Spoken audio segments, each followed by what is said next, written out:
Ladies and gentlemen, welcome back to A Different Opinion. We're looking at this one here today. It actually made me chuckle. If you can see here, the trans woman who blasted hotel spa for not giving her a key to female changing room sparks furious row with critics, including Sharon Davies, and demands workers who assumed she would use unisex facilities is sent for gender sensitivity training. So Anne Coombs is the person who's complaining, and yeah, it's a trans woman, obviously, and I won't show you the picture of the person first because I want you to kind of imagine in your head, right? So Anne says, "You should have known what gender I am. How dare you give me the wrong keys?"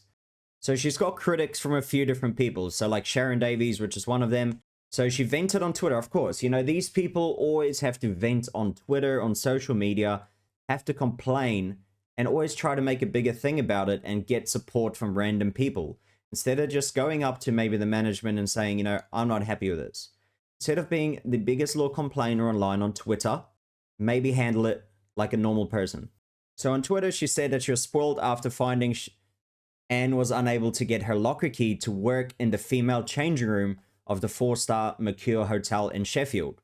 The person alleged that a member of the staff had assumed that Anne wanted to use the unisex changing facilities and has since demanded that the worker is sent for gender sensitivity training.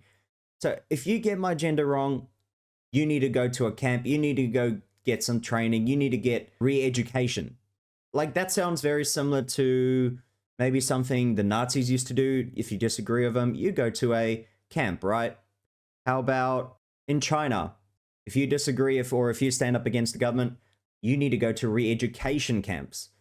Funny how this seems to kind of sound a little dictatorship-like, in my opinion. Just because you disagree means you are wrong. And that's the worst thing. There's no more common ground anymore. There's no more, just have an open conversation, have your complaint, whatever, and let's move on. It's, if you disagree with me, you're a bigot. Or if you even just get my gender wrong, it is the biggest thing in the whole entire world. It's hurt me more than anything that's ever happened to me. It's the biggest deal ever. And you know how they are. They're the biggest overreactors when it comes to this. So this is what Anne said. "Furious at being treated as if I am not a woman," she tweeted. "I am so effing angry. I am at the Mercure Hotel in Sheffield and I fancied using the swimming pool. I couldn't get my locker key to work on the ladies. Turns out the assistant had assumed I wanted the unisex changing room with me dressed like this, sharing a picture of her in a blue skirt and top on Sunday." She added, "This is the first time anyone IRL, so in real life, has treated me as if I am not a woman. Decent people accept the rule of self-identity. If in doubt, then find a polite way to ask, don't assume." This is the dumbest thing ever because it's not normal people in normal time don't say, "Here's a key to a changing room. I got to guess your identity," right? Most people just kind of say, hey, they don't need to guess your gender. They don't need to even call you pronouns, really. They just need to say, hey, goodbye. That's all they got to say.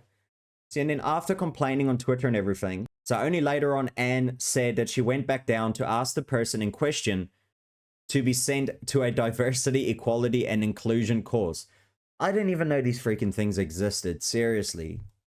Olympic swimmer Sharon Davies, who is campaigning to keep biological men out of women's sports, and she's doing a great job at it, responded to Miss Coombs tweeting, "You're a male. Use the changing room with other males, or at the very least, the unisex changing room. Deciding you wanting to change where you want to change does not trump women and girls' rights. P.S. I don't know a single female that would subject that level of discomfort on others." And I got 100% agree with her. So here is a picture of Anne. Yeah, a lot of, you know, female features there, right? I mean, how could you get it wrong? Right? How could anyone get that wrong? I feel that like that looks like my granddad before he passed away. That looks like him in a wig, let's be honest. Then Anne replied back to her, "Sharon, you know nothing about me," she said, "and all you know about the incident is what I have revealed. Don't presume to know things about me with no evidence. It shows an arrogance which is not becoming." And then Talk TV presenter Julia Hartley-Brewer also weighed in, tweeting, "Yeah, sure. What all the women and girls are looking for when they are naked in a changing room is a big angry man who demands to be in there with them because he's dressed as a woman. Uh-huh. That is so good. I mean, if you're probably a mother and you got your little daughter with you, the last thing you want to see, no offense, is a guy over there with his junk out. Let's be real, okay? No one wants to see that, and no little girl deserves to see that.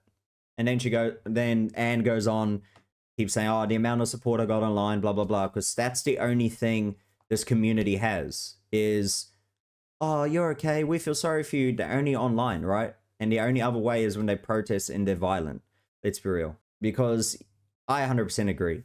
If there's a young mother with a very young daughter trying to go to a pool, you deserve to not see a naked guy in the changing rooms. 100%. I'm sorry. Let me know what you think in the comments below, and like the video if you liked it. And as always, subscribe if you do want to see future videos, and you'll be able to see them first. Thank you for watching. I'll see you in the next one.